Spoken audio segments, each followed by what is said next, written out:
G'day listeners and welcome back to another episode of the Keeper League podcast. We're the AFL fantasy podcast that doesn't focus on the superstars. We focus on the lesser knowns and the guys that are going to bring you value to your Keeper Leagues. As per usual, I'm joined by my co-host Kays. How you going, mate? Very well, Hef. How are you? How was your weekend? Yeah, not too bad. Big wedding on Saturday, so shout out to my mate Whyalla who got married, and as you've probably seen from the Instagram stories, it was a pretty loose affair. So Lots of fun. Didn't get a lot of work done on Sunday on the podcast. It made like we had the public holiday Monday though. Surprise! You would have been hungover. It was a good day though. So yeah, how's your weekend?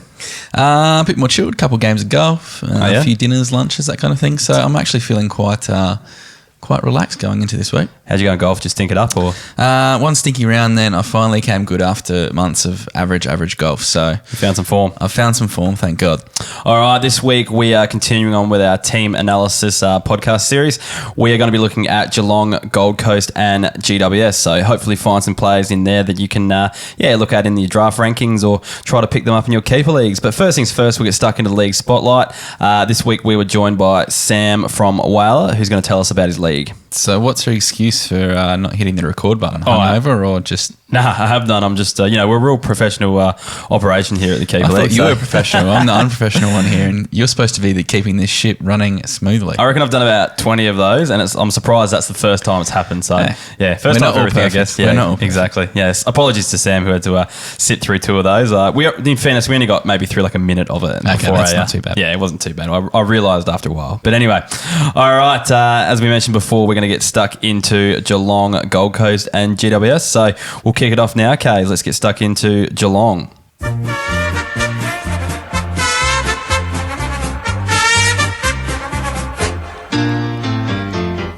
are Geelong, the greatest team. All right, first up this week, we're going to be looking at the Geelong Football Club, the Cats as they're known. This week, I've actually remembered to put the best 22s into the show doc. Well, actually, I didn't. You reminded me to do it before the show. So. Quality control, yes. All right, Kays, take us through your best 22 for Geelong. All right, Geelong's best 22 in the back pocket, Jordan Clark, Mark Blitzarves and Jake Kolajasny. Halfback line, Tom Stewart, Harry Taylor and Zach Tui. Midfield of Mitch Duncan, Joel Selwood and Brandon Parfitt. In the ruck, Reece Stanley, Paddy Dangerfield and Gary Ablett. Forward line of Luke Dalhouse, Josh Jenkins and Jack Stephen. With Brian Myers, Tom Hawkins and Gary Rowan. And on the bench, Cam Guthrie, Sam Menegola, Quinton Narkle and Asava Radagalia. Where the hell is Nakia Cockatoo? Well, if you believe the hype that's hit Twitter today, he'll probably be Rover, I'd say. Probably knock Gary Ablett out of a spot on that side, I'd say. I don't know if he'd knock him out, but look, I like you said last week, the spots on the team don't really matter because they just swap and change anyway. But I don't think Gary Ablett will be playing too much midfield time. No. I'm hoping to see Constable or something like that in that spot, but we'll have to wait and see how his pre-season goes. It's a tough one. Geelong still have a pretty good midfield, even though they are aging. It's going to be tough for someone like Cockatoo or Constable to break in there. But, there's been a few injuries throughout Geelong's pre-season, I think. So, there's plenty of opportunity, especially in the Marsh series, for those guys to put their best foot forward. Yeah, it should be interesting. I'm interested to see what Sam Menegola, where he plays this year as well, if he's even in the best 22. But we'll talk about him a little bit later. Let's get stuck into some of the players, Kay. So who's your first on the list? My first player is Brian Myers. So 20-year-old, and he played all 22 games last year in his second season in the AFL.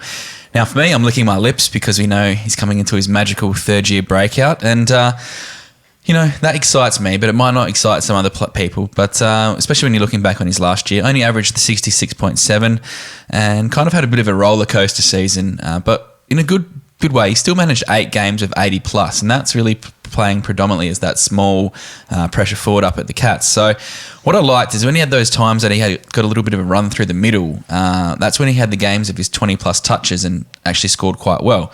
Looking through his actual touch numbers, he never really had more than 25 touches in a game.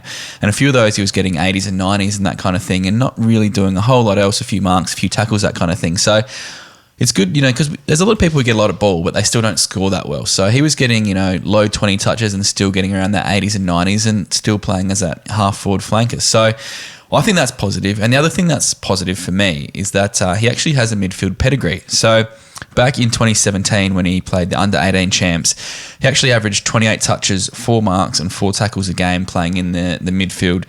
in the champs there. He then had to modify his game to become a small forward in the AFL. I'm pretty sure there's a story where the recruiters told him he'd never make it as a midfielder in the AFL. He had to need to find another string to his bow. So he basically put all the rest of that year in becoming a good small forward. I've never heard this before. You sure you're not making that up? No. I did not know he played midfield as a junior. Yeah. Geelong then drafted him, and he's obviously had the 1 year plying his trade in the VFL. He's now got into that Geelong side. I think with a few guys injured, a few guys aging, Selwood, Dangerfield, Ablett, etc., they're all getting on. There's a few niggling injuries. I reckon he's one that they can throw straight in that midfield, ready to go. He had a really, really good season last year. Footy smarts, pedigree. I think I'm quite keen on him this year, and he's one that didn't go in our draft last year, so will be definitely in the pool this year. And I'm quite keen to kind of go early on him because he's a forward. He's got that pedigree. He's shown some glimpses, and I think that now's the time to jump on Myers. Yeah, I reckon if you can get a few more, I just don't see him actually getting a midfield stint anytime soon. But if he gets it eventually, it could be a viable scorer there. I didn't actually know he had midfield pedigree, so that's handy to know, Case. Yeah, all right. That's the information you only get listening to the Keeper League. That's it. You won't get that anywhere else. No one will probably be talking about him anyway, so it doesn't matter. Which is why you're only going to get it here. Exactly. All right, I'll move on to my first player, and this is one of my boys, a premiership player at the Hoofers, Definitely and that's Sam Menegola. So he had a horrible year last year with injury. He averaged 77.6 last season, only one score 100 plus, and that came in round 7 versus the Bombers. In the finals last year, he played as a defender. So that was the interesting thing about Menegola last year. If that didn't happen, I probably wouldn't talk about him at all. But the first final against Collingwood, he was pretty awesome, playing across halfback, racking up touches, using that kick out of defence, and he scored 84 points. However, he was a little more quiet in the other two finals. I think it was like back-to-back 64s he scored in the other two finals. But the defence role was still clear. He was definitely coming out of defence and kind of a go-to man to move the ball forward for Geelong. So if he plays in defence with a full pre-season under his belt, no injuries, all that sort of stuff, he could actually be an asset for our Keeper League teams. The only issue is he's only a midfield only this year. So you're relying on him to, I guess, pick up defender status and continue this role into 2020. That's no guarantee of that happening, especially with Tim Kelly leaving. That opens up a midfield spot. Yep. But at the same time, Jack Stevens' arrival might sew that one up. But he could play forward as well. Menegola could play forward as well. Yeah. Who really knows how that is going to happen? So he's one I want to monitor in the Marsh series, and if he's named round 1 even as well, but it might be a bit late in terms of drafts and stuff like that. But actually to see where he goes. Any opinions on him, Case? Yeah, I had a question on Twitter about a guy who was looking to keep him in. I think it was a 12-man keeper league kind of thing, so you keep 12. It's really, I think he has a lot of upside, but he also has a lot of risk associated with him too. Because he never really actually cemented that key spot, I suppose, last year. Yeah. But we have seen in previous years. Well, 2 years ago he was a top 5 forward. Exactly. He's not forward anymore. Yeah. So when losing status hurts. But saying that, there has been a lot of talk that Tom Stewart hasn't really had a great preseason. So if he's a bit slow getting into 2020, might mean that Menegola can go play halfback because he's that really tall, hybrid-y kind of player too. He's quite lean and tall, so he can probably do a few different roles, which is probably part of the reason that the Cats love him. So it's a tough one. I think you probably keep him going into this year. But saying that, as I said to Kerf on Twitter, was that I reckon if you can get something for him, I reckon he's a good one you could offload if you need to kind of fill a gap or get a defender or, just kind of for team balance, I think, going into this year. Or get someone who isn't 27 plus and a young gun because I need more of those. Yeah, exactly. So it's probably a bit of a wait and see until Marsh shoes, I think, for me. Yeah. All right, cool. Let's move on to your next player. Who you got? Quinton Narkle. So I think he's going to be on everyone's radars this year after his last 3 regular season games saw him notch up scores of 93, 50 and 111, which means that his last 5 average will come out as 84.7. So to start off, his 93-point game came from only 63% time on ground, and his 111-point PB was only from 81%, which is still very good going for a youngster. So if you're notching up 93 points and 63% time on ground, that is high points per minute. He's always been one that's quite highly touted around the Geelong circles, and I don't know if that's just because we get every Geelong player hyped in our WhatsApp thread from one of the Geelong supporters in our He doesn't group. know any other players in the competition. He's a bit like Cam, actually, from Draft Doctors too, I think. Just like every Geelong Geelong is a gun. Yeah. But yeah, look, he's been highly touted, and I think what was great was we could see what he did last year. So I wanted to know a bit more about him, went through his VFL numbers, and he actually only had the 100 last year and 2 80s from his 11 VFL games. But I think what he showed at AFL level was that he can definitely match it with the best. So from what I saw, I was very impressed with his ability. He's got that speed, very dynamic, can go through that midfield, and I think that they need a bit more speed in that midfield, the Cats, especially with, as I said, some of those old guys slowing down. So Sure. while he's a bit of a risk going from a forward to a centre in fantasy this year, I'm actually very sold on his fantasy potential, and I think this year could be the making of a star in the future. I know it's only his second season of playing, seniors, but the time on ground thing always worries me with players like this. For me, he seems like a real impact type burst player, and we always talk about, lots of people always talk about, us included. Once he boosts that time on ground, this guy is going to go nuts, or he's pointing at numbers because of time on ground. Some of these players just don't actually get there. Yeah. They are there because they're in the side for that burst, not because of their tank and not because they can run all day. Yeah. This is the only thing that really concerns me about Narkle is this. So it's something we need to monitor a bit more and make sure he's actually boosting those time on ground numbers in the preseason. Because if they're not, I could see him fluctuate a lot. But that said, he was scoring pretty well with low time on ground anyway. I just feel that with their midfield, Selwood's slow, Ablett's slow now, and Dangerfield's still got pace. Duncan's, Kaya Cockatoo's coming in. Or Brian Myers can just burn through that midfield, So I think and Jack Stevens he's slowing down too. So he's not very fast. No. Yes. So I think that they're going to need to rely on guys like Narkle, Myers, etc. to give him that burst, because that's what, winning teams are doing last year. They were throwing those guys with speed and can burst out of the centre square, and I think Narkle fits that bill quite nicely for me. All right, let's move on to Charlie Constable. So, basically, fitness and endurance held Constable out last season, and I guess it's a tough midfield to break into because they got a lot of old blokes. They just like playing the tried and true. Yeah, but then also you've got blokes like Parfitt.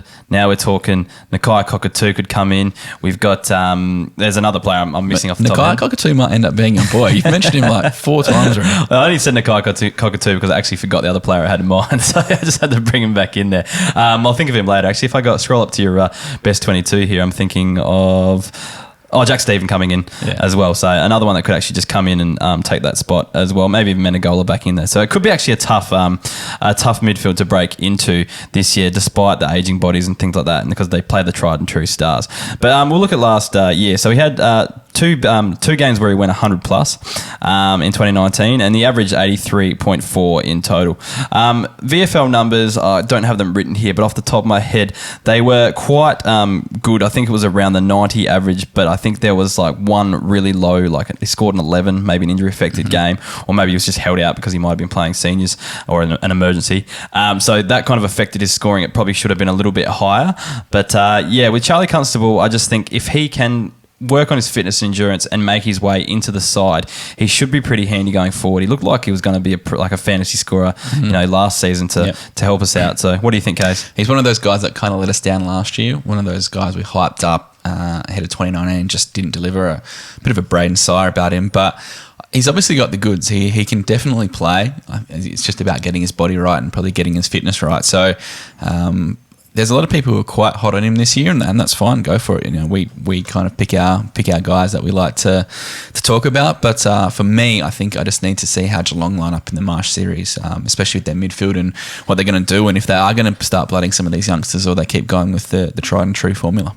All right, cool. Let's move on to your next one, Kays. Yeah, my last guy is Jordan Clark. So when the position changes came out, he's a guy I was very happy to write off because he lost his back status and is now a centre only for 2020. But after a little research, I changed my mind. So there's obviously no doubt after a quality junior career and the back status heading into 2019, he was a very highly draftable commodity.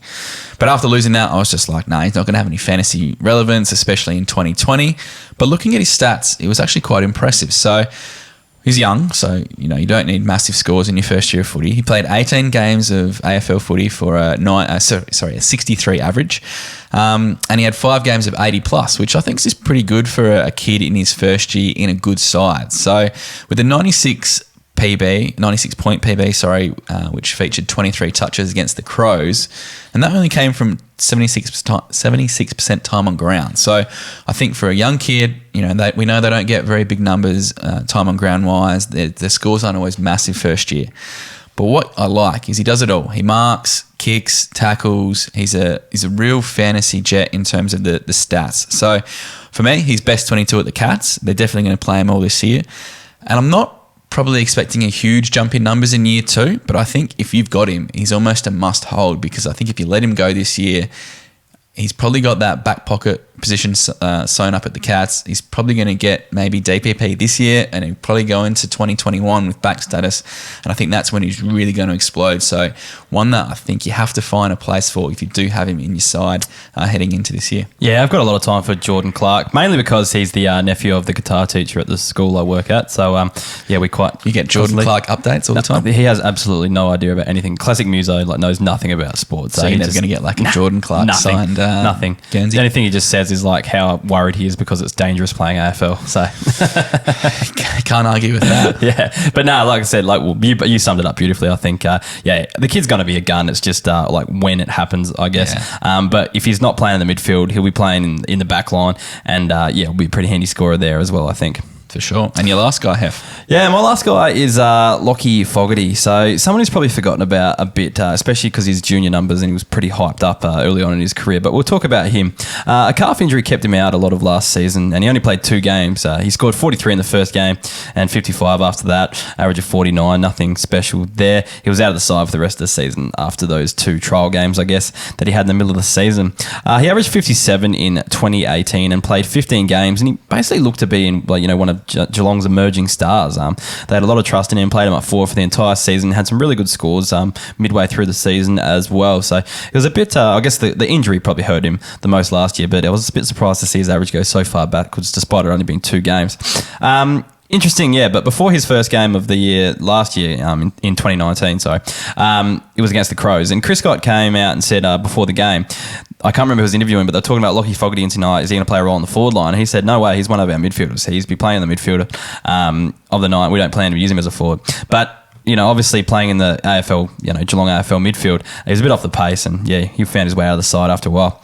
We'll have a look at his VFL numbers quickly. So he averaged 76 in the VFL. There were some big scores there, but then some smaller scores as well. So his first 2 games back from his calf injury went 124 and 100, and then bang, we thought he was going to be back. But then I don't really know the reason, but looking at his scores across the season, he had a few low scores in the 20s and the 30s as well. So I think one of them might have been injury affected, and it could be that whole thing, coming back playing half a game, that type thing, or only playing half a game because you're an emergency for the Sunday team or whatever. So I think a few were like that. So that probably reflects the low average in the VFL. But looking at his junior numbers as well, he was an awesome junior scorer. So he averaged 98 from the under 18 at the under 18 champs, and this wasn't time on ground adjusted. So this is before you adjust it for the shortened time. So when you adjust it, it's 118 average there.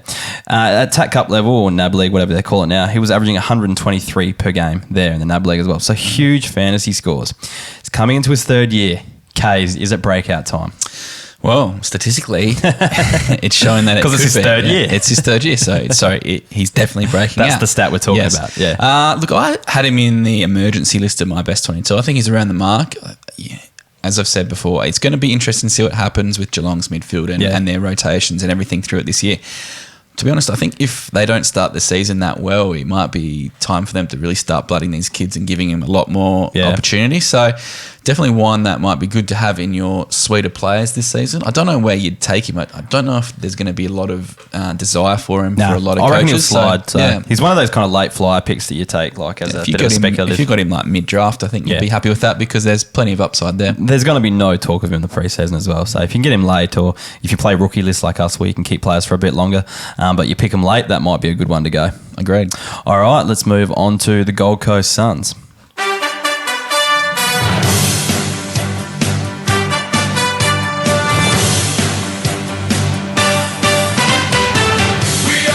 What a god-awful song, Kays, but... Lucky you don't hear it too often. That's true. But, on the other side of that song, though, there might be a few fantasy gems this season looking at that side. There's going to be a lot of young players with talent that need to be blooded this year. So there's plenty of guys who could beat anything in this list. All right. Well, you might as well read them out from your best 22. Let's see who's actually going to make the side come round one. Right. In the all-conquering Gold Coast best 22, back pocket, Charlie Ballard, Rory Thompson and Jack Lukosius. Pierce Hanley, Jack Homsch and Jared Harbrow.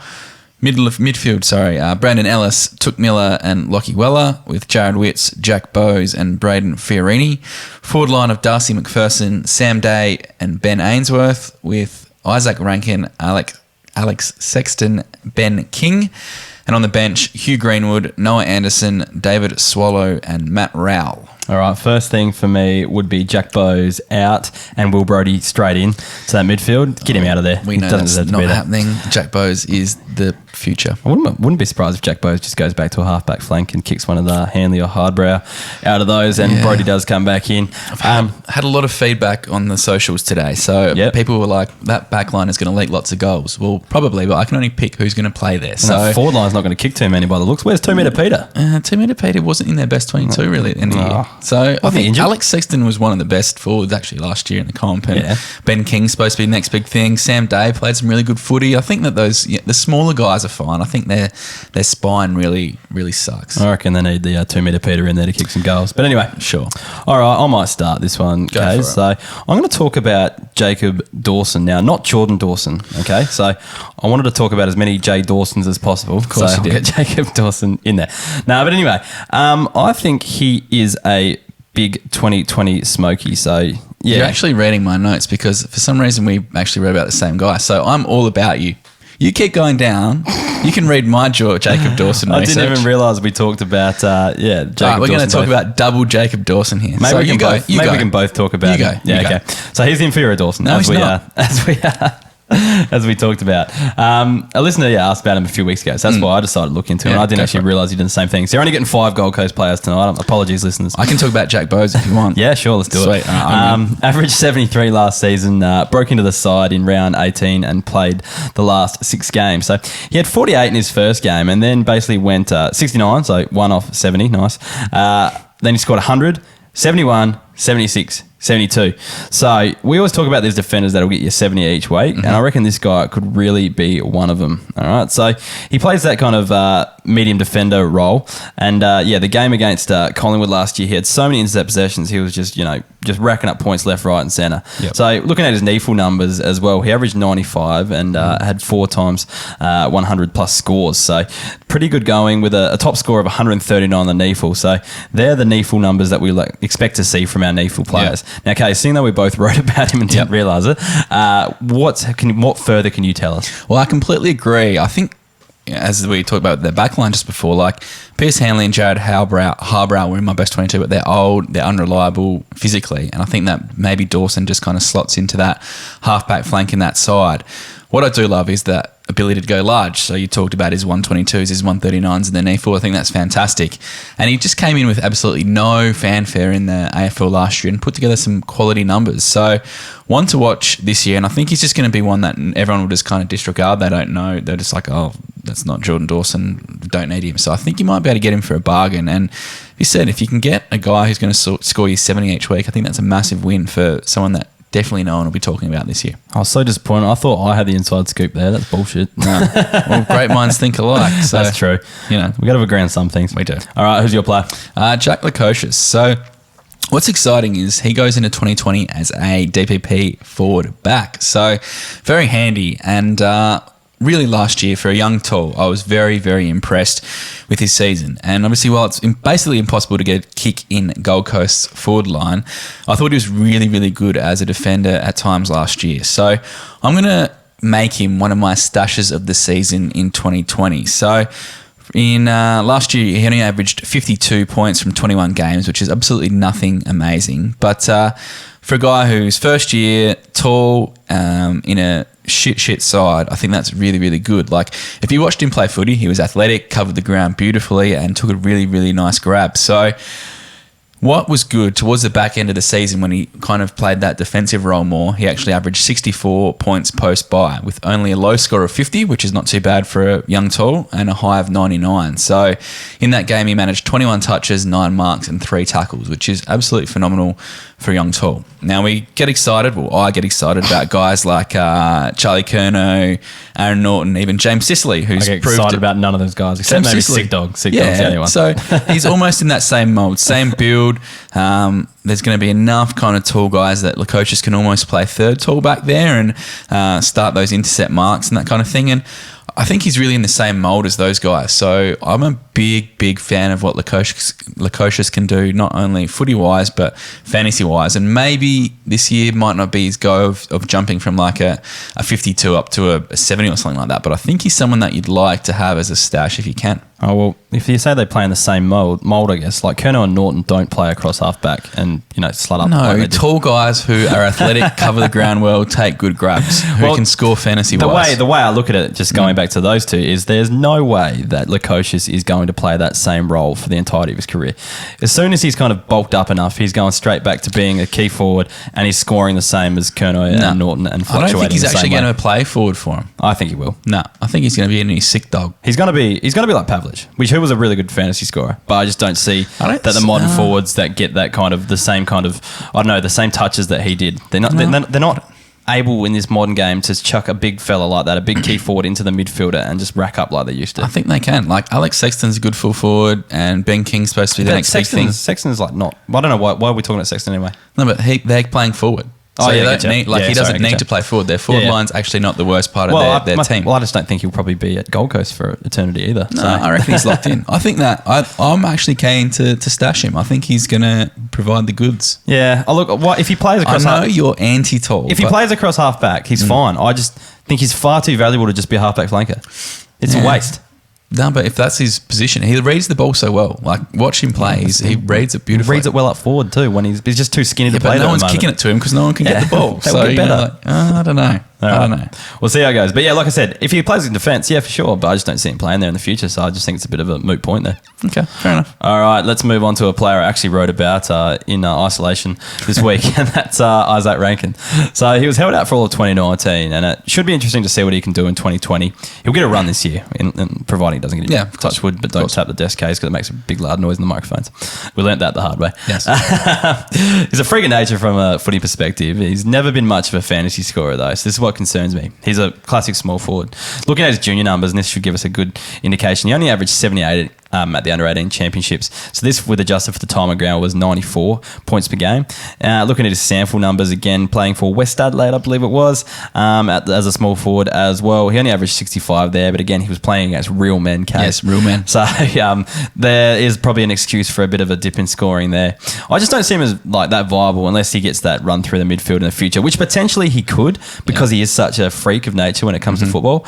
But I think people just got to cool their jets. A lot of people are going to see that name, Isaac Rankin, touted huge in the 2018 draft. It's going to be an absolute superstar, yes, but fantasy scorer, maybe not. He's a massive salary cap hype guy. Yeah, for sure. He's going to be cheap as chips. If you're playing AFL fantasy, of course, you're going to put him in there. But yeah, look, for me, statistically, he's never done it fantasy-wise. And even though their midfield is still, not best by AFL standards, there's enough guys who are more mature to run through that midfield this year. So I kind of see Rankin playing that Cam Rayner kind of role if he's fit and running. Can pinch hit if he needs to in the midfield, but really is up there to kick goals, pressure, and do what a good small forward does. Who do you reckon would be a better player, Rayner or Rankin? I reckon Rankin. Yeah, he just needs to get his body right. Yeah.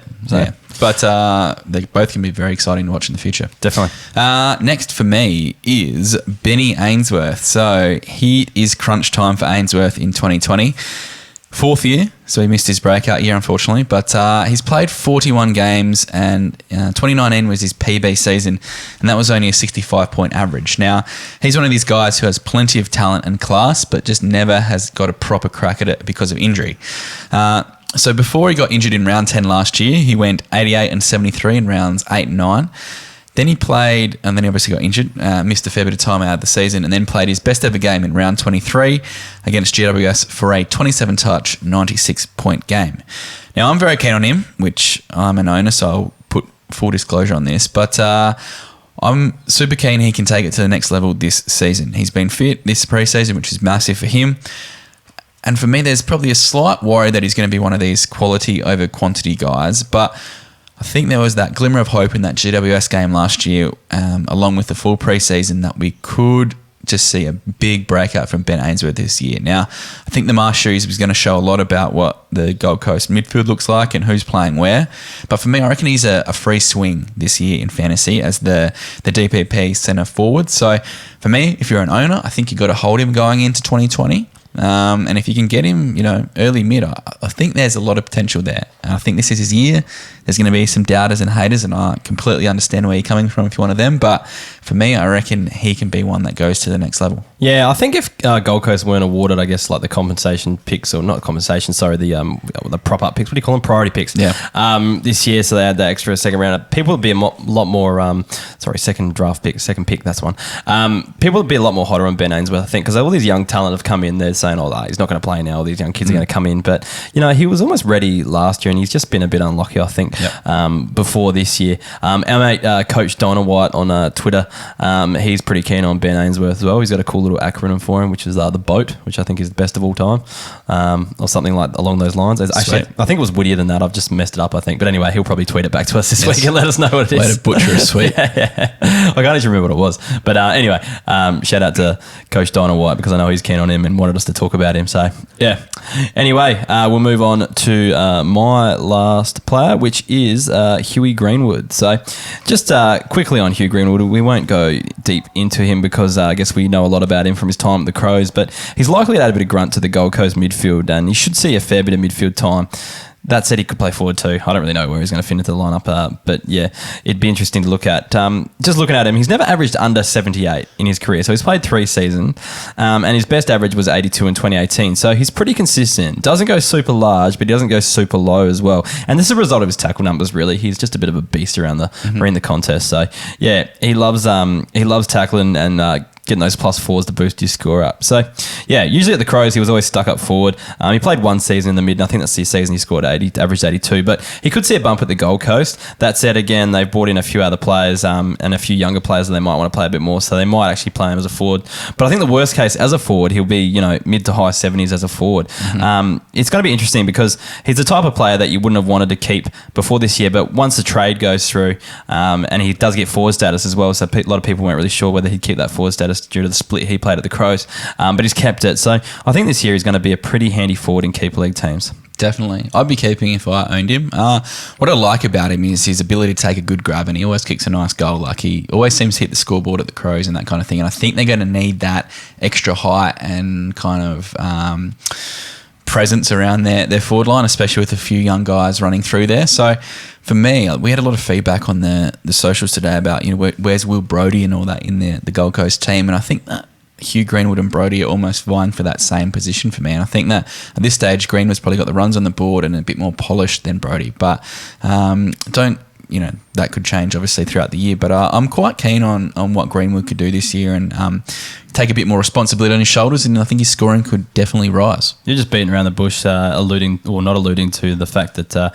Jack Bowes isn't going to be best 22. You're just trying to push other guys out of the side here. All right, do we talk about Jack Bowes? He's best 22. I want to know about his hair. Has he shaved it? Did I see shaved that? it, yeah. Oh, geez. Are you okay? Why do you think I shave my hair? That makes sense now. It all makes so much sense. All right, no, I don't want to talk about Jack Bowes. Okay. Let's just move on to GWS. Done.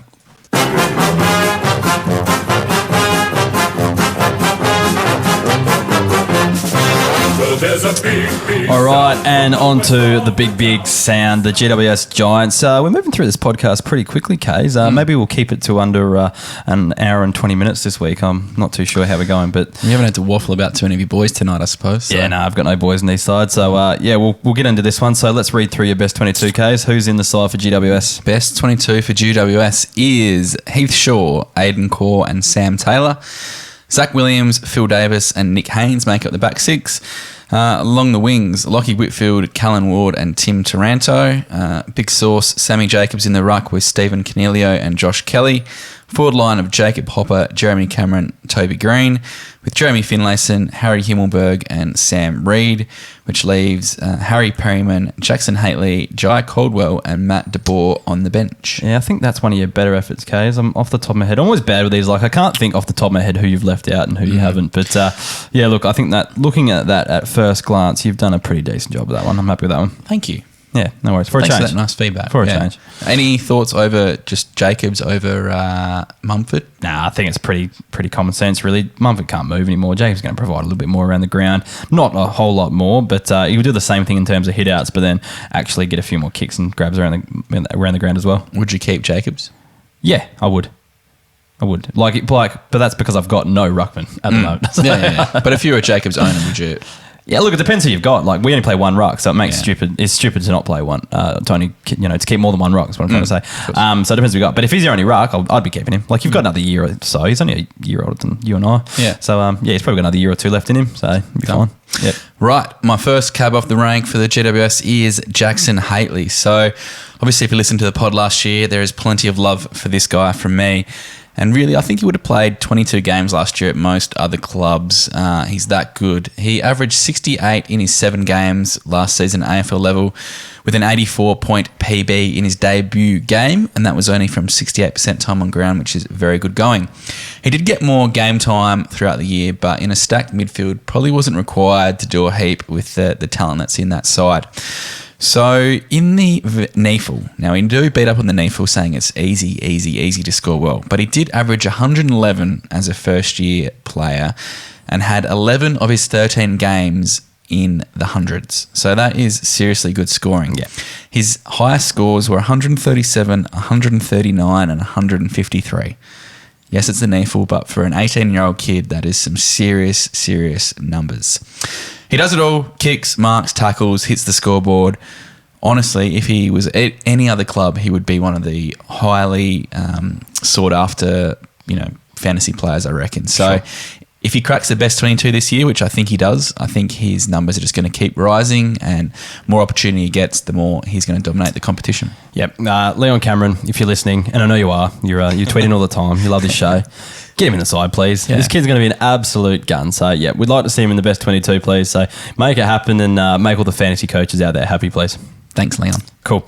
All right, I'm going to talk about the big heater, Heath Shaw. So this guy is old AF now. So he averaged 82 last season, and he was down 4 points per game from his 2018 season. So apparently, though, I think I heard this. I'm going to mention the draft orders again. I think I heard Doss say this, that he's just run a PB at GWS. I can't see him ever being super fit, though. So it's probably true. So losing the grand final might have spurred him off. But I actually couldn't find an article to back it up. To back that up. So I'm not sure if it was actually true or not. I'm not sure if he's yanking our chain. Anyway, I can't see him scoring more than 80 this season though for mine. I think he's worth mentioning though if you're a player that's coming into kind of flag territory and you've got a few kids on your bench that might not be going to break out this year. They're probably 1 or 2 years away. You got them sitting on your reserves list. He might be one to actually trade in just so you've got that 79, 78 average in your back line. Just good cover if someone gets injured, then it's not going to affect your side too much. Or you could play him on the field. He might score 80 a week. So I think he's just one of those players that you got to think about if you're pushing for a flag.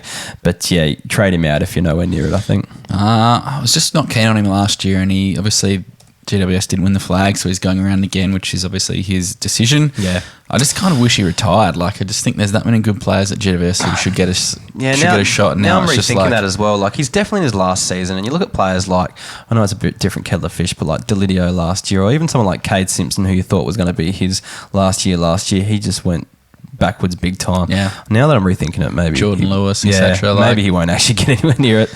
Maybe it's time to trade him out if you've got him. I still think they're going to play him. Yeah, he's a great on-field leader for the side, which is good. Sure. But I just don't know. But he just loves racking them up. Like, he just loves getting cheap kicks off the half-back line. So taking kick-outs and playing on. He's probably going to score well. It's just like, I don't know, what do you do? Like, you really, if you're not going for a flag, don't touch him with a 10-foot pole. And if you are going for a flag, try to get him on the cheap as well. No, super cheap. Away. Yeah. People will probably delist him. Yeah, maybe. Going in. You never know. Yeah, he's the kind of player that if he was still on my side, and I traded him last year because I knew he was kind of on the way out, that I would probably hold on to in hope that he does go, 80, 82, 84 in his first 3 weeks that you can kind of offload. Just go. Yep. Yeah, and if he doesn't, then, you're offloading him anyway. So that's probably the smarter play. Yeah. Just try and get him cheap or offload him when he does hit, some highs. Sure. All right, let's move on to your next player, Case. Now, speaking of old guys with a bit of a conundrum, I'm getting to Cullen Ward. He's not that old. He's 29, isn't he? 29, I don't know, but he's just come off a serious injury. So it's a tough decision, mate. It's a serious injury, and it's a tough decision for many owners as to what to do with guys coming off big injuries. So if you look back, obviously last year's a write-off. 2018, he averaged 97. 2017, 93. 2016, 96. And 2015, he averaged 100. So he's never like a seriously, 100-plus premium midfielder. So, but he's always one of those guys who just does his job week in, week out, will score the occasional big game, will have an occasional 70, 80. That's just what players like him do. So his best 22 when he's fit But what does he score? Does the injury slow him down a bit? Do some of these kids run over the top of him in terms of Haitley, Caldwell, these kind of things? Just what do you expect from someone coming back like that? Is he a high 80s, low 90s player? Is that what he's going to do? Just before you answer, I did see that today they said they're hoping he'll be fit for round 1, but he's more likely to be fit for round 3. So it does give a few of these other kids a bit more opportunity to push their claim. But with him, he's just that inside centre midfielder. He doesn't really have any other role that he can play in the side. So it's just a one to think about for me. Yeah, look, I think he will go around the 90 mark, but he'll start slow and build his way up, I think. With these types of players, though, like I basically built a flag side by filling my midfield with these types. Guys that aren't going to get you, 100 plus each week, but guys that are going to get you the 90 mark, because coaches are often willing to trade these guys out for a young punk with potential, and you can kind of stock up on these type of players. And, if your worst midfielder scoring your 90 every week, you're going pretty well. So True. they're not the worst players to have, especially if you're in your mid 3, mid 4, mid 5. Yeah. Like going down that kind of level. You can actually go all right if you get a few of these guys in. So I don't think he's the worst pickup, but yeah, I think he's going to be slow to start this season. So, and I reckon he won't go much higher than 90 if he gets there. So yeah, it's a tricky one, but actually, Kays, I've been offered a trade for I've been offered Callan Ward in return for Nick Nat Nui. So if you own Nick Nat Nui, would you trade him out for Callan Ward?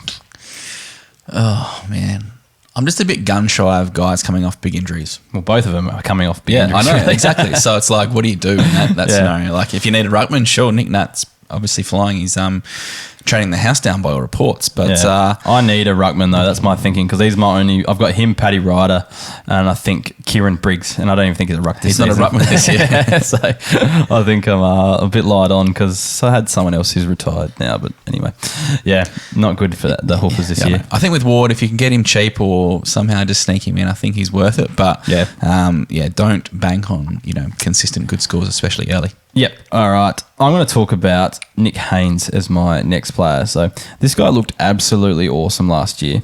He averaged 79 for the season, and if you include finals, it was an average of 81. So he averaged 88.9 from his last 10 games, and get this, Kays, 96 from his last 3. They have big numbers. Now, there's no question that these numbers are good, but there are some things that concern me about these numbers, Kays. So his late season form really coincides when a lot of midfielders just got injured late in the year. So we're talking Ward halfway through the year goes out. Canelio goes out 3/4 way through the season. Last few rounds, Hopper is out for the last 3. Then what happened was you saw Perryman and Williams play a lot more midfield time. That means Haynes was basically left as like the sole sweeper back there, and he absolutely mopped them up. We also saw Whitfield, I guess, leave the defence as well. I know that was a bit earlier in the season, but everything just played perfectly for him to have a good fantasy season. So, he picked up where all those guys left off as that sweeper role. Now, it's likely that we're going to see Perryman and Williams back in defence this season, just because that midfield, there's just so many of them. They can't all play in there. So can he pull the same numbers, Kays, with those guys back in defence? No. But I still think he's a very valid back option. I think we talked about him a lot last year. It's just that classic lock and forget 70 plus every week defender. Do you think he averages more than 79 this season? No. I don't think so. But I also don't think that's a horrible thing. No. Like, if he's in your side, you're keeping him because you get that consistency. Will the big games be there? Probably not. But is he going to let you down? Rarely. So I just wouldn't. If you were starting up a new league, I wouldn't be taking him high. He's not going to lose those intercept mark numbers, which is going to be a positive. I just think a few of the cheaper touches he gets every now and then, he might, won't be huge, but he might suffer 5 points a game, that sort of thing. Yeah. I'd be happy to keep him, happy to take him. It's just I'm not expecting huge things. I think there's more defenders out there who have more upside than Nick Haynes. Speaking of Nicks, my last player is Nick Shipley. Now, we are going deep here. Isn't this the guy nicknamed Nick Shitley by many out there? Yes. And I think it's because he had a 6-point game one year in 2018. Like a lot of time on ground, wasn't it? Or basically like 70, 80% went back. But good. Tell me about him, Kays. Really convinced us. Look, GWS obviously have plenty of depth. They've got lots of good players. But if you look at NEFL numbers, Nick Shipley actually has some... Did you say Shitley? No, I said Shipley. Oh, it sounded like Shitley in my headphones. I'm sorry. Very, very precise. his NAFL numbers are outstanding. So he didn't play a game of AFL last year and only played the 2 in 2018. But really, he can score if given the chance. Now, he averaged 104 in the NAFL last year. 12 of his 18 games were tons and had numbers of 145 and 149. So obviously going big for the Giants in the NAFL there. Now, the Giants have recruited well again. They've added a lot of nice talent in their side. So there's going to be a serious glut of mids there. But my thinking is if they do need a bigger body and a third-year player ready to go, it could be Shipley. Now, this is going deep. But one to keep an eye on more than anything. So I think if he can play a few Marsh Series games and just see where he's at. But for me, I think he's just one to put on your monitor list for the season, especially if you're playing waiver wire pickups. I think he could be handy because if he does play, I think he's going to score well. But there's so much risk about him playing in the first place. So this is a deep get, but we are the keeper league, Hef. Yeah, nah. I just don't see it. I just don't see him getting a game. Not this season anyway. Maybe one for the future. But like in our league, we're going to keep 16. He's not going to be someone you're going to be able to stash. So no. For me, he's probably not someone worth wasting your time on. I think it's just. But if you play like a dynasty style league, definitely throw a late pick and see how he goes because those NAFL numbers are pretty juicy. Yeah, it's just that he looked a bit lost at AFL level. That was 2 years ago, Matt. Yeah, no, he could have improved. Who knows? Come on. That's 2 years ago. He debuted on his first year season as well. Yeah, so, exactly. Yeah, we'll see how he goes. All right, last player I'm going to talk about and this will wrap up GWS. I'm going to talk about Jai Caldwell. It's actually one of my boys that own this guy, so he's one. Let's just talk about him for 10 a bit. minutes. Yeah, no, it won't take that long. It's Okay, all good. Good. GWS was super hot on this guy in the 2018 draft. He was their first pick. I think he was picked before Haley, which says a lot. So a lot of injuries early in 2019. I think it was a groin or adductor or something like that, quad earlier on. But yeah, he was tipped to debut in round 1 before that. And that's pretty high praise coming in, I guess, to that midfield who have so many guns in it already. Looking at his NAFL numbers, he averaged 83.2, but did have an injury-affected score of 11. So if you take out that 11, that bumps it up to about 92 from there. So definitely some decent NAFL numbers there. Not as good as Shipley. That's true, but he doesn't have 3 years in the system. So. Hey. Looking at his AFL debut, he scored 72, which is pretty reasonable for a player like him, but he can only manage a 38 in his second game, and this was a game where GWS got absolutely pummeled by Western Bulldogs, so he probably wasn't the best fit for their midfield at that point in time. So spent the rest of the year in the NAFL, and so we'll keep moving through this. Junior days, that's what I'm trying to talk about. So back in his junior days, he was likened to Stephen Canelio. So the only difference was that his fantasy numbers were nowhere near Stephen Canelio's. He only averaged like him, or yeah, I don't know. They reckon. I guess he played the inside role at junior level pretty well, but look, the fantasy numbers weren't anywhere near it. Only averaged 37 at the under-18 championships, so that's pretty low and pretty gross. I'm not sure what the goal is. He might have got injured, but that's the number that's in the back of the prospectus. 64 average in the NAB league too, so that doesn't really sound very nice either. Right now, I'm taking Nick Shipley over Jai Caldwell. You're not really selling him to me. Well, if you look back at his JLT games from last year, he actually scored really well in, I know, one of those, and I think the second one was when he got injured, but he was tracking really nicely in that too.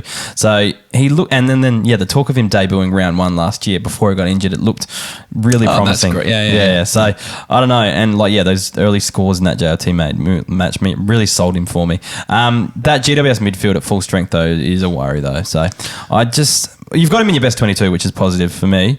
I'm not as certain that he is going to be in it, although I cannot think of someone who's going to definitely come in and replace him. There's obviously a few candidates, but hopefully he does get a run this year and actually lives up to the hype that he was showing last year. Now, you're obviously in your rebuilding mode and all that kind of shit, but are you keeping him? Yeah, I am. I've got no one else to keep. Like all my old guys are just dead. So. But if you were a normal team who wasn't bottoming out deliberately like you have, nah, he's probably going to want you're going to have to put back in the pool, I think. Yep. Unless, what's great about our draft, last year we did the draft before the JLT or Marsh Series, whatever you want to call it. This year we're actually going to watch a couple rounds of it so we can actually get a bit of a gauge to see how we go. So that's going to be nice as well, I think. So. For sure. All right, that wraps up the team analysis segments this week. So we're going to move on and just quickly talk about the Keeper League membership system we've got going on. So up there at the moment, we've got the under-18 champs and draftee state league numbers. We've got reserves state league fantasy scores out as well. We've got the breakout tracker. And this week we're going to start releasing our Keeper League rankings. So we're going to do top 100 for every position except for rucks because there's not enough rucks. There's not even enough rucks to do 50. Yeah. So we're going to do top 100s and then a top 38, I think it is, for rucks. Bit odd, but anyway, we'll call it the top 50 anyway for the rucks. So, yeah, we're going to do those this week. They'll come out on, I think we're going to release them on Friday, Case, and then we'll do them weekly. So the difference between our ranks is we're actually keeper league focused. So take into account age, really. Yeah, age and, what we think their scoring potential is, even if we think that they're going to lose a status in the future. So we're not, a lot of other ranks will be like, this is what's going to happen this year. No. We're looking long term. I think what's going to happen with ours as well, Case, I've looked at it like you've got to win the first year as well, but then also you want to be good for the future. So I reckon I'm going to have a few more players that are a bit older than I think you're going to go a bit more youthful. But it's going to be interesting to look at because we haven't actually had a look at each other's numbers yet. But we're actually recording a members only mini episode after this podcast. We're actually going to reveal the members. We're going to reveal to the members our defender rankings, our top 50 anyway of the defenders. So if you want in on that, you need to be a member of the Keeper League podcast. Yeah, and if you want to hear us, bag out each other's ranks. You definitely need to be a member and get in on that because you'll receive access to those episodes. If that isn't enough sizzle, I don't know what is. Yeah. So we'll be doing those over the next 4 weeks. So we'll have a rankings episode weekly in the mini episodes for our members. So if you're not in, you are absolutely missing out. You want to hear these. So links are in the description if you want to sign up. There's a link to the membership page there. So check those out. But we have quite a few gold members. I think 64 gold members at this point of time. I had a look. So we're reading out 5 per week because it's just too many to do on a weekly basis. So thank you to the following gold members of the Keeper League podcast. Kays, I'll let you read these out because you're better with the pronunciation of surnames. So it's Mortimer, obviously like Madonna or something like that. But yep. Perfect. Stefan Husinov, I think. Tom Strout, Alina Herman and Dale Travers. Thank you to you 5. All right. Thanks to the members there. We won't read out any podcast reviews this week because we don't have any in the bank to read up. So I just don't think many people use Apple anymore. I think that must be the problem. Spotify is the bomb. Yeah, but can you write reviews on Spotify? You can't, no. So hopefully soon they bring that in. Yes. Anyway, let's move on to the listener tweets.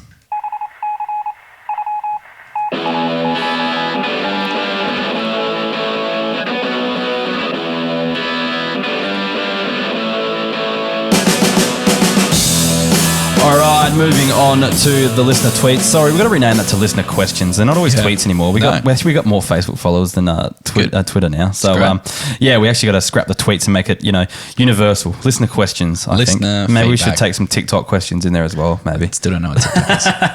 All right, just again, we used to answer pretty much every question that came to us. Now we're getting so many, we find it hard to fit them all into the podcast, which is awesome. Which is amazing. Thank you. We're not complaining, but we sometimes just find them hard to fit them all in. So we kind of pick the ones that we haven't covered in the player analysis. Analyses, that's the right word. And just kind of pick the ones that are kind of unique. So read out the first one there, Case. From Arms Ryan. Is there any first-year draftees you're looking to pick up besides the obvious top 10? Are there any sleeping ball pigs? Well, this one isn't that unique because I swear we have a question like this every week. But anyway, for me, Matthew Rao, I think, is going to be one of the better scorers. The smoky that a lot of people are talking about is the Connor Butterick, I'm not really sure. Is that the Buddha? I'm going to call him.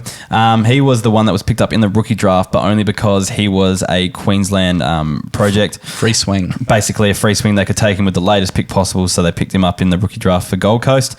So he was an immense fantasy scorer. They played him down in the Gold Coast Academy in the NAB League and absolutely dominated there. So he's actually playing against the Victorian guys there and actually scoring pretty well. That said, he was probably the only half decent player for Gold Coast as well. So take that with a pinch of salt. The other one is Devon Robertson, but he got drafted to Brisbane Lions, and they probably won't get a run for a while. But if he went to a shit team, he would have been absolutely ready to go this season. Yeah, I think we talked about it a lot in that pod. It's just like all the potential fantasy guns. Which pod, sorry? The members only pod.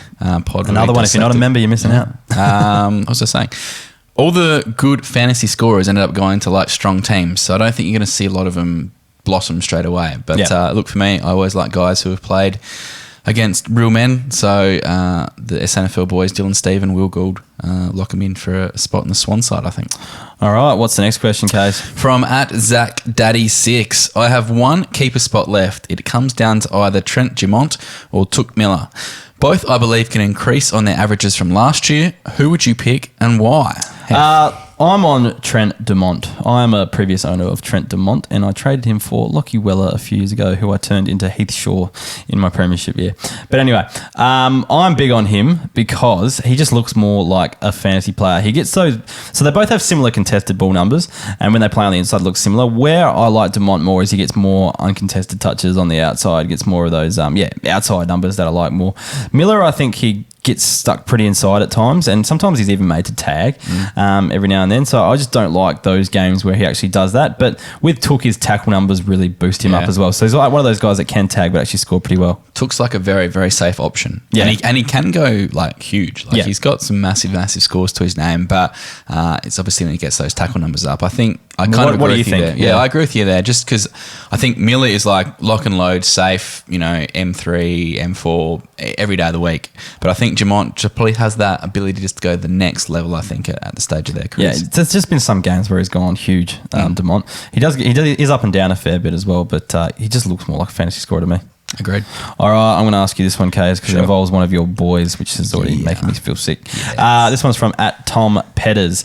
What do you reckon Brendan Parfitt averages this season? Is he worth a flyer keeper spot in 12 team league? And the second part of this question is Jack Bowes the Messiah, and will he average 80 to 90, or is he just a very decent fantasy player? Neither of those. Anyway, sorry. That's a very, very good Monty Python related question. Anyway, topical this week, actually. Yeah, as well. Exactly. I think Brandon Parfitt can hit that mid-80s very easily. I think given a bit more midfield time in that ageing list of Geelongs, I think his numbers are just going to grow and grow and grow.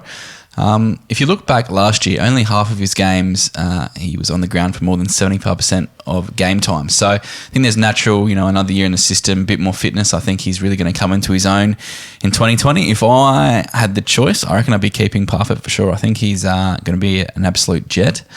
And obviously, of course, Jack Bowes is the Messiah. That's an absolutely silly question.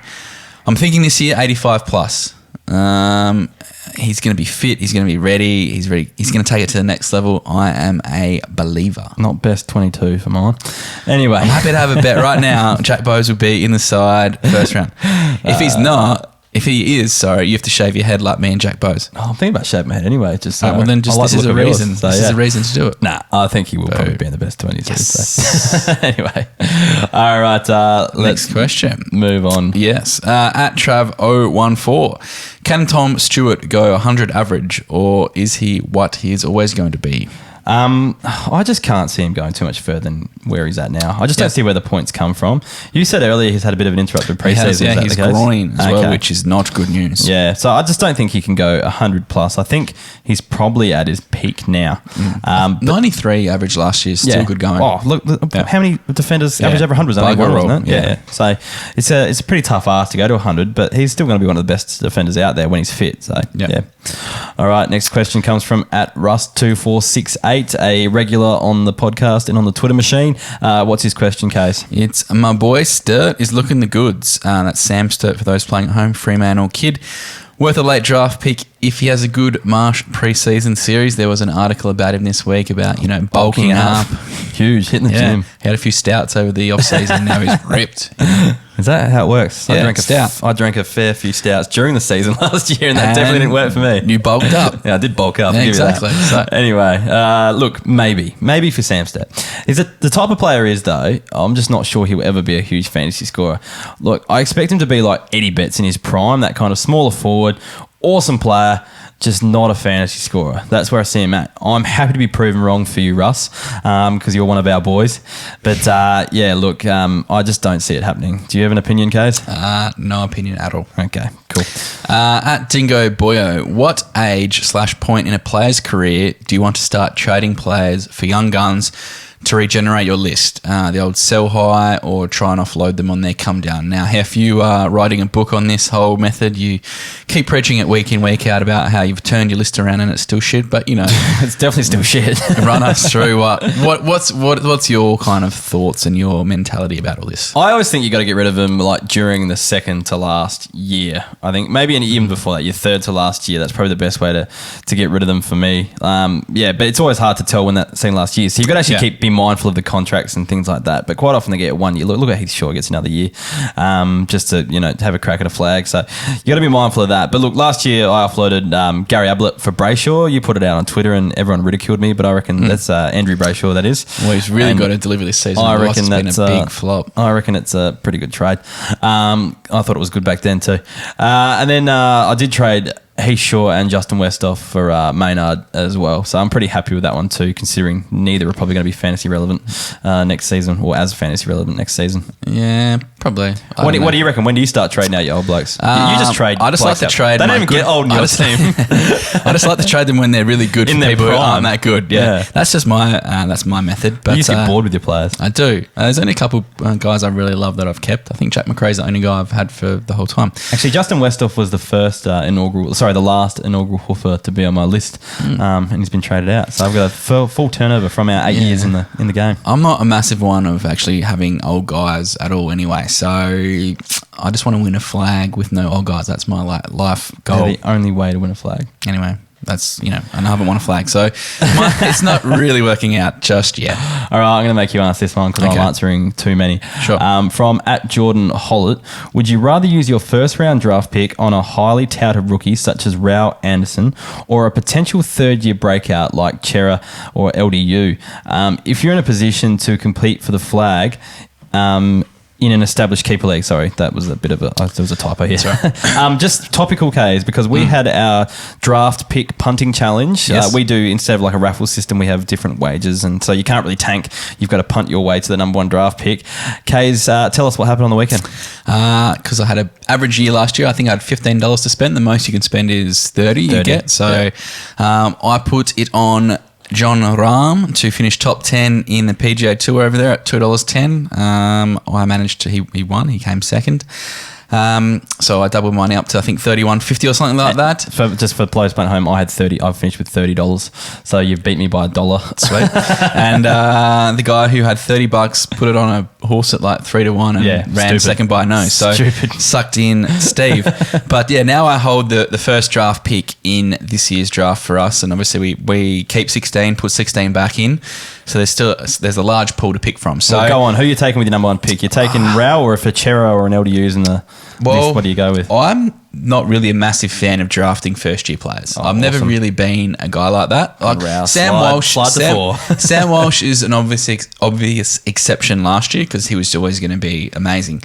Now, I'm going to have to watch Rao very closely in the preseason. But for me personally, we all know I'm a big third-year breakout kind of guy. So I'd be looking towards an Adam Chera, especially if you're going for a flag. So that was part of Jordan's question. He wants to compete for a flag. Okay. I think there's too much risk in taking a first-year player to be good. Like, even if Rao Anderson ends up playing most games, I don't think they're going to average more than, mid-70s at the most. Whereas I think Chera has the ability to go into an 85, 90. So I think if you're, he might not even have pick one either. So I think there's a bit of room to kind of, see what everyone else is doing. But for me, I'd be going for a guy who's kind of third year, ready to go. I would comfortably back Rao to beat Chera this year. Or it depends. You've got him named in your best 22 on a halfback flank. If he plays on a halfback flank, again, I'd have Rao every day of the week. If Chera looks like he's actually moving into the midfield, then it might be time to go for someone like Chera. I'm not sure Rao's as good as everyone's saying. I think he is. Like, I don't know. I'm very, very keen to watch He's not going to be as good as Sam Walsh, but he's going to be the best player in this draft, and he should average, the high 70s, low 80s, which I'm not 100% sure Chera is going to jump, 20 points per game this year. If there's one thing I can predict, it's I'm going to get super nervous and really pick a dud with the number one pick. Oh, God, it's just all I'm just going to get ridiculed. I know. You've got all this time to think about it. Yeah, but I need some football games. I need to go and watch some practice matches or something stupid like that. All right. Then we're not too far away. Question. Shane Palmer on Facebook. Would you keep Boak, Heppel or Lipinski? He can only keep one of them. What do you think, Hef? I would keep Lipinski just because of the forward status. Other two run-of-the-mill midfielders. Depends what you're going for. If you're trying to win a flag this year, you go Boak. Yeah. But I think, Lipinski for mine is the best keeper, the true keeper option in those things. You think the same? 100% agree. I think if you're trying to flag up, Trav Boak's going to have another good year, but I think your long-term smart play is Paddy Lipinski. Yep.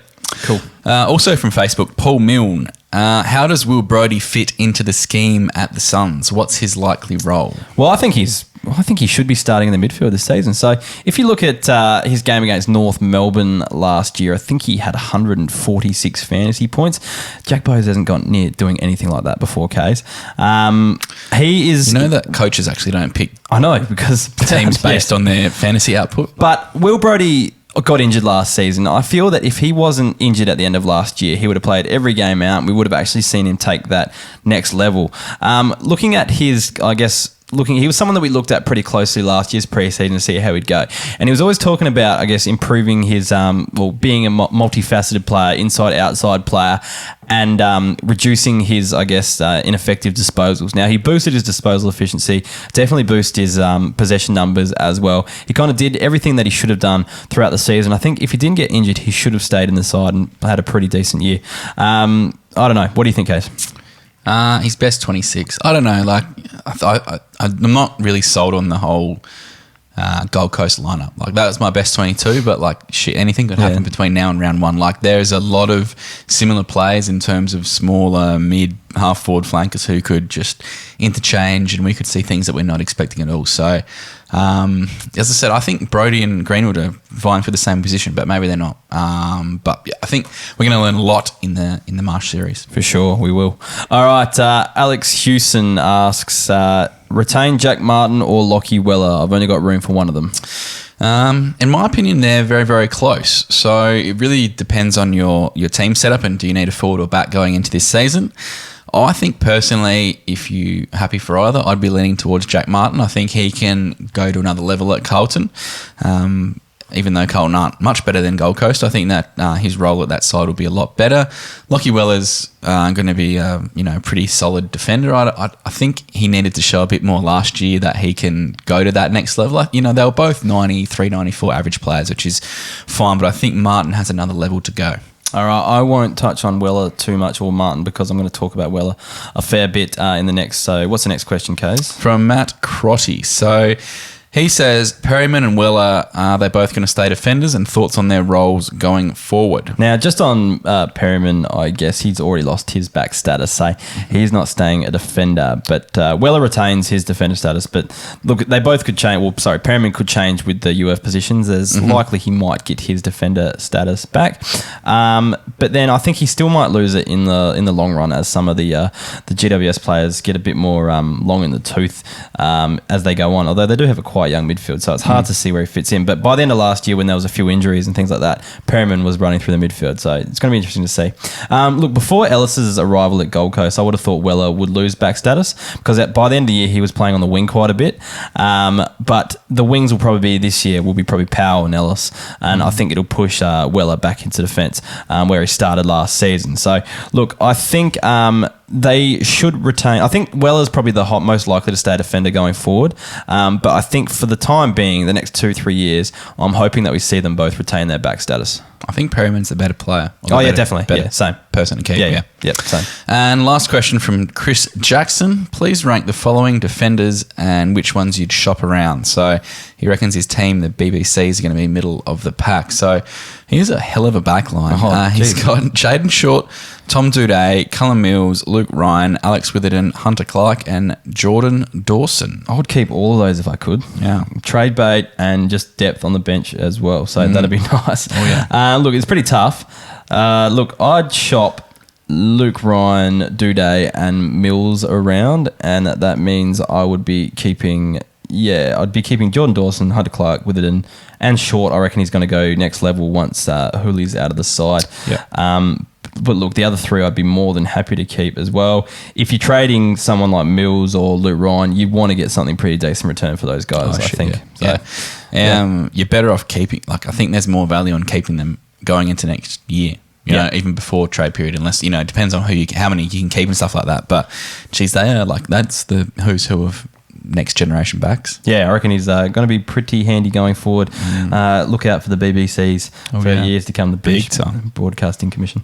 Anyway. Isn't it that bean dish at Chinese restaurants. I don't know. It could be many things. Delicious. It could be many things, Caves, but let's not go into it. What the BBCs could be. Anyway, let's wrap this one up because that is the end of the episode. We're at 73 minutes, Caves. So Well done. we're slowly improving. I think it's actually longer than last week, but we're better than the first week, so we're not relapsing too much. Basically that's it. Follow us on the socials. We'll be back next week with another 3 teams. Caves, I'm not good with the alphabet, but I'm pretty sure Hawthorn's in there. Who else is in there? Probably Melbourne. Yep, North Melbourne. Yeah, North Melbourne. That sounds about right. Yeah. Probably missing a few in there. I don't know. Anyway, we'll wrap this one up. Anything else from you? That's it. Just make sure you sign up to listen to us ramble on about our defender rankings. Yeah, that's it. So head to keeperleaguepod.com.au. Check us out on Facebook, Twitter, Instagram, wherever, YouTube. You'll find us Everywhere, Yep. even that TikTok thing. Yep, except we haven't posted on there in months. So not TikTok anymore. well, no, I wouldn't be looking for us. Okay. All right. Thanks for listening, and we'll talk to you next week. See ya.